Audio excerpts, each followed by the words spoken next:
अजय श्रीवास्तव, मक्का, mobile number 8104857006 पर recording अति इस पर संपर्क करें। और इसमें आगे चल रहा है लेवल 1 कक्षा 1 से 5 के लिए रीट के विद्यार्थियों हेतु लक्ष्य गाइड से इसमें चल रहे हैं प्रश्न, और विषय चल रहा है बाल विकास व शिक्षा शास्त्र। और आगे है रीड 3 ट्रैक 9, और टॉपिक चल रहा है आगे अधिगम के विभिन्न सिद्धांतों में। के आगे था कि प्रयोगशालाओं में पशुओं पर किए गए प्रयोगों के आधार पर व्यवहारवादियों ने यह निष्कर्ष निकाले थे कि अधिगम एक ऐसी प्रक्रिया है जिसके के द्वारा किसी भी उद्दीपन के तत्काल बाद तथा बार बार होने वाली सफल अनुक्रियाओं के फलस्वरूप ही उद्दीपन और अनुक्रिया में बंध स्थापित होते हैं। और इसका मानना है कि मानव एक यंत्र के समान है, और इस प्रकार के सिद्धांतों के प्रमुख प्रवर्तकों में थार्नडाइक, वाटसन, पावलोव व तथा सिग्नर का नाम भी विशेष रूप से उल्लेखनीय है। जहां थार्नडाइक द्वारा प्रतिपादित विचार प्रणाली में संयोजनवाद के नाम से जाना जाता है, वहां पर वाटसन व पावलोव तथा सिग्नर की प्रणाली को अनुबंध या फिर प्रतिबद्धता का नाम भी दिया गया है। व्यवहारवादियों ने अधिगम के 3 मुख्य सिद्धांतों का प्रतिपादन किया है: प्रभाव का नियम, तत्परता का नियम तथा अभ्यास का नियम। प्रभाव का नियम अनुक्रिया के प्रभावों के महत्व पर बल देता है, और व्यवहारवादी मानते हैं कि अधिगम अनुकूलन के द्वारा आदत निर्माण है जो कि अभिष्ट अनुक्रिया को उद्दीपन से जोड़ता है। और बी.एफ. सिकनर इस सिद्धांत के मुख्य प्रतिपादकों में से हैं, जिन्होंने कि क्रिया प्रस्तुत अनुकूल के मत का प्रचार किया है। शैक्षिक निहितार्थ अधिगम के प्रति व्यवहारवादी उपगम के वर्तमान शिक्षक रीतियों के उल्लेखनीय रूप में प्रभावित किया। और व्यवहारवादियों ने शिक्षण की परिकल्पना शिक्षार्थी में अभिष्ट व्यवहारिक परिवर्तन लाने के लिए भी परिवेश के कुशल प्रयोगों के रूप में भी की है, और जिससे कि शिक्षा को अधिक प्रभावी बनाया जा सकता है। वह शिक्षण अधिगम प्रक्रियाओं में निम्नलिखित 3 सिद्धांतों को अंगीकार करने का सुझाव देते हैं। एक तो परिणाम का ज्ञान तथा सकारात्मक पुनर्बलन का प्रयोग। पुनर्बलन में न्यूनतम विलंब और फिर छोटे छोटे चरणों की श्रृंखला में अधिगम के विभाजन द्वारा जटिल व्यवहारों का विस्तरण, और फिर शिक्षा के क्षेत्र में व्यवहारवादियों का एक महत्वपूर्ण योगदान, और शिक्षण उद्देश्यों को व्यवहारपरक शब्दावली में भी परिभाषित करने पर बल, जिन्होंने कि उद्देश्यों का ऐसे प्रत्यक्ष व्यवहारों के रूप में भी उल्लेख करने की आवश्यकता पर बल दिया है जिन्हें कि देखा और मापा जा सके। व्यवहारवादी सिद्धांतों ने मूल्यांकन के समकालिक उपागमों को भी प्रभावित किया है। उदाहरण के लिए से अधिगम प्रतिफलों की श्रेणीबद्धता के आधार पर ब्लूम ने शैक्षिक उद्देश्यों के वर्गीकरण में मॉडल का सुझाव दिया। व्यवहारवादी उपागम का अन्य शैक्षिक निहितार्थ है अनुदेशों का व्यक्तिकरण, और जैसे कि व्यक्ति प्रणाली अनुदेशन जो कि शिक्षा में व्यापक रूप से प्रयुक्त पुनर्बलन सिद्धांत आधारित है। संज्ञानात्मक तथा क्षेत्र संगठनात्मक सिद्धांत या फिर गेस्टालवादी सिद्धांत। समग्रवादी सिद्धांत दूसरे प्रकार के सिद्धांत सीखने को उस क्षेत्र में जिसमें कि सीखने वाला और उसका परिवेश शामिल होता है में आए हुए परिवर्तनों तथा सीखने वाले द्वारा इस क्षेत्र में प्रत्यक्षीकरण के लिए भी जाने के रूप में भी देखते हैं। और इस सिद्धांत सीखने की प्रक्रिया में उद्देश्य, अंतर्दृष्टि और सूझबूझ के महत्व को भी प्रदर्शित करते हैं।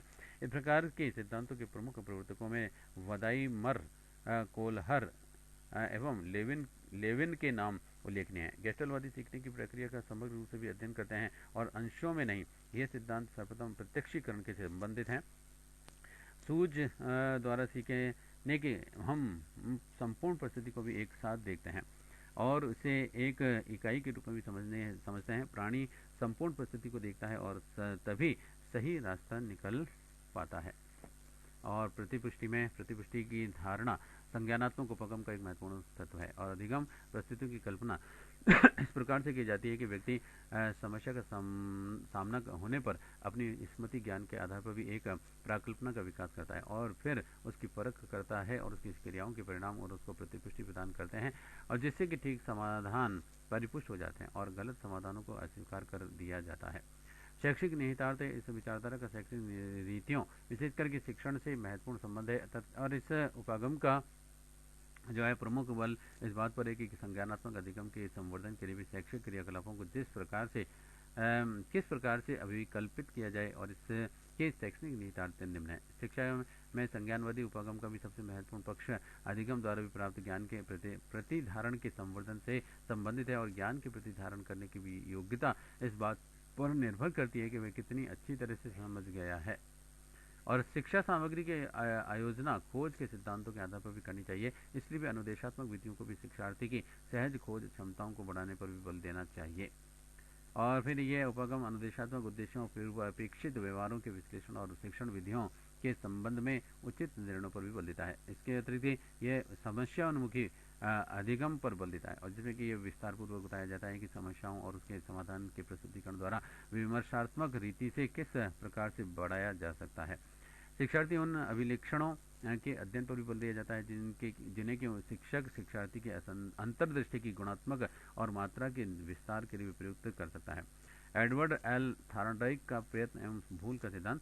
थॉर्नडाइक के अनुसार उत्तेजना और प्रतिक्रिया में भी संबंध होने को सीखना कहते हैं। सीखना सही प्रतिक्रिया का चयन और उसे उत्तेजना के संबंध करने के फलस्वरूप होता है। थॉर्नडाइक के अनुसार अधिगम हेतु अनेक प्रतिक्रियाओं से भी सही प्रतिक्रिया का चयन किया जाता है तथा बाद में उसे उद्दीपन से संबंधित कर लिया जाता है। इसलिए इसे चयन एवं संबंध का सिद्धांत भी कहते हैं, और यह यांत्रिक प्रक्रिया है और इसके अनुसार ही सीखना संबंध स्थापित करना है और संबंध स्थापित करने का कार्य मुख्य मनुष्य का मस्तिष्क करता है। थॉर्नडाइक ने अपना प्रयोग एक भूखी बिल्ली का पर किया था तथा उद्दीपक के रूप में भी एक मछली का प्रयोग किया, और उन्होंने बिल्ली को एक पिंजरे में बंद कर दिया तथा बाहर की तरफ एक मछली को लटका करके रख दिया।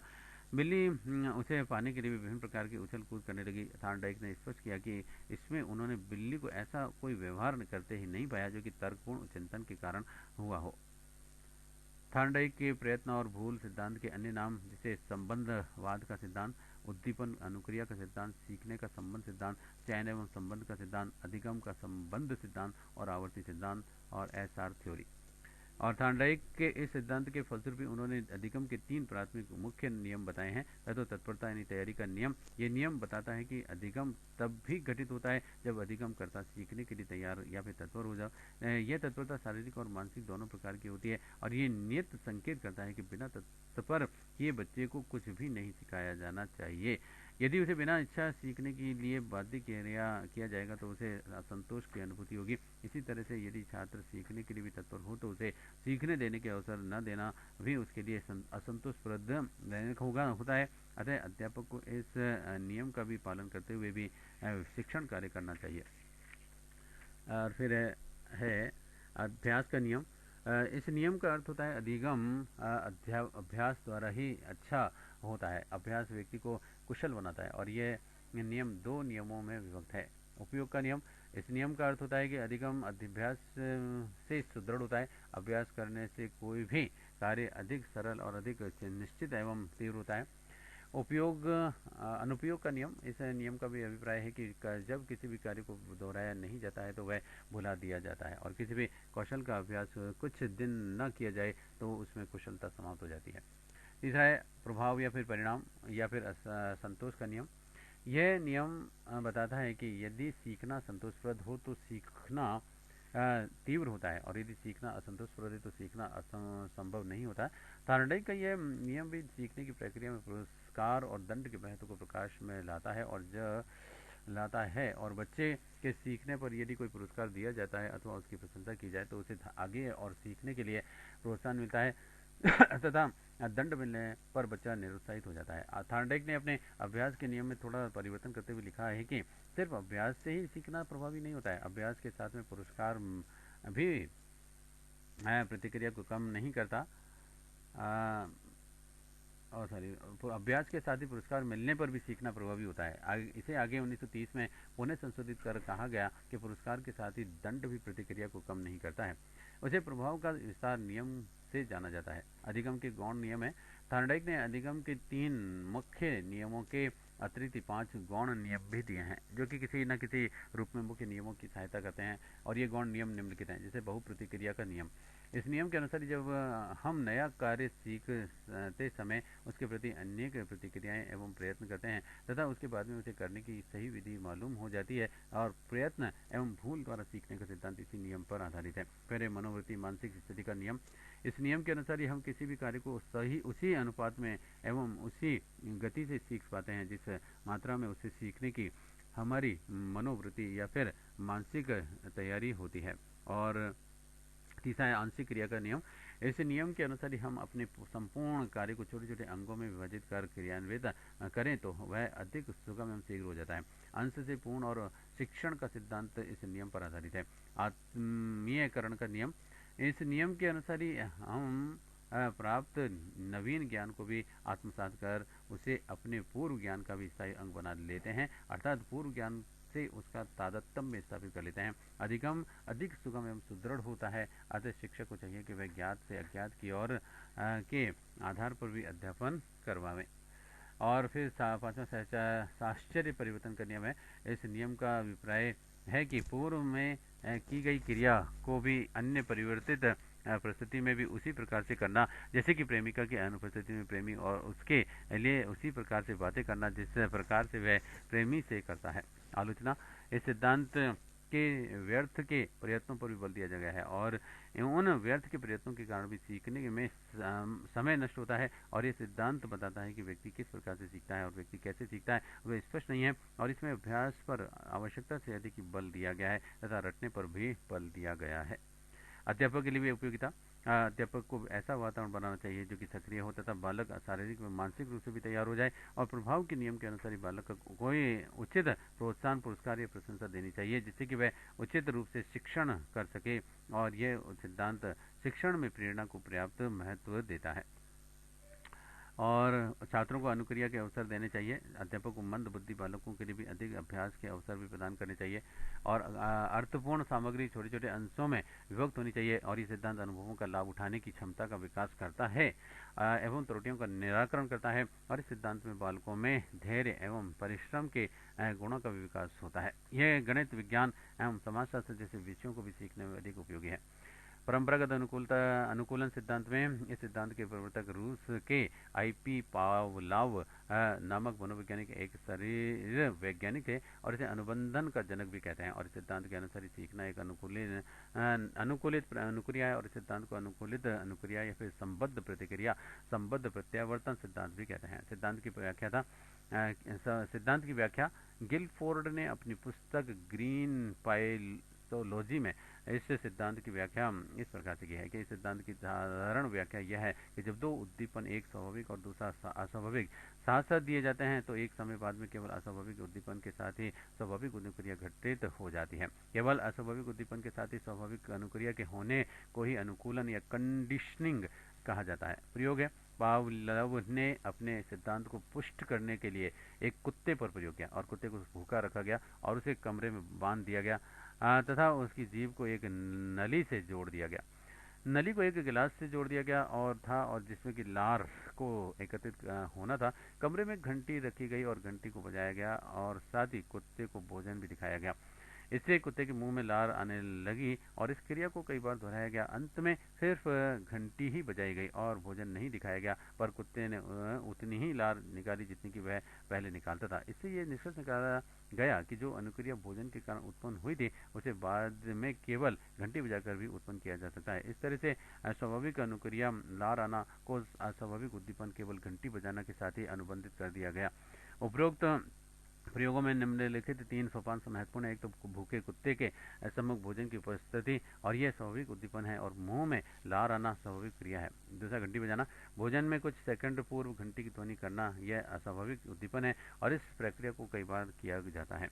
बिना भोजन के दिए घंटी बजाना। अंत में बिना भोजन दिए घंटी बजाना भी महत्वपूर्ण पहलू और अस्वाभाविक उद्दीपन है, और जिसके परिणाम से भी उसकी स्वाभाविक क्रिया और अर्थात लार टपकना हो जाता है। स्वाभाविक अनानुबंधित उत्तेजना वह होती है जो कि ऐसी प्रतिक्रिया उत्पन्न करती है जो कि पहले तो प्राकृतिक होती है और दूसरा अप्रशिक्षण प्राप्त होती है और तीसरा अनैच्छिक अथवा प्रतिवृत्ति होती है।